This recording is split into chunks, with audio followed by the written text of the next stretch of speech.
In addition to this tape, I'd like to show you how we've modified a word processing system to allow writers to prompt themselves. Most word processors allow for the display of 24 lines of text on a screen.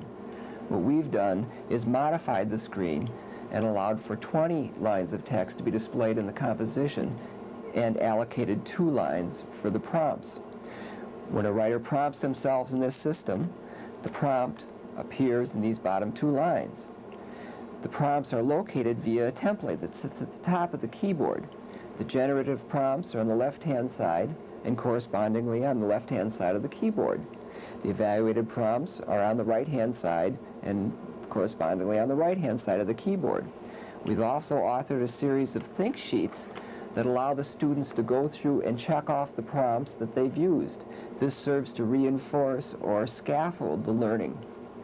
It is our hope that the students will internalize the prompts and use them as a partner in their composition. The students will be tested at the end of the series to see to what extent they internalize them.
What we're going to do for this session is initiate the keystroke playback of the second session of a two-session composing effort.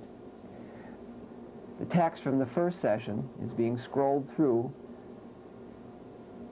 and the writer is making basically surface level changes.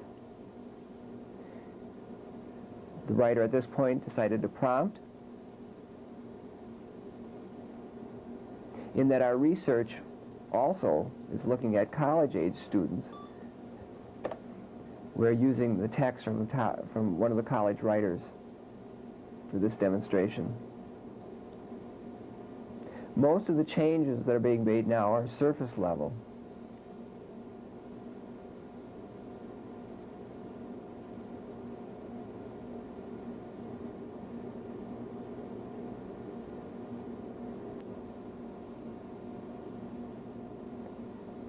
Coming up shortly is a particularly rich prompting sequence.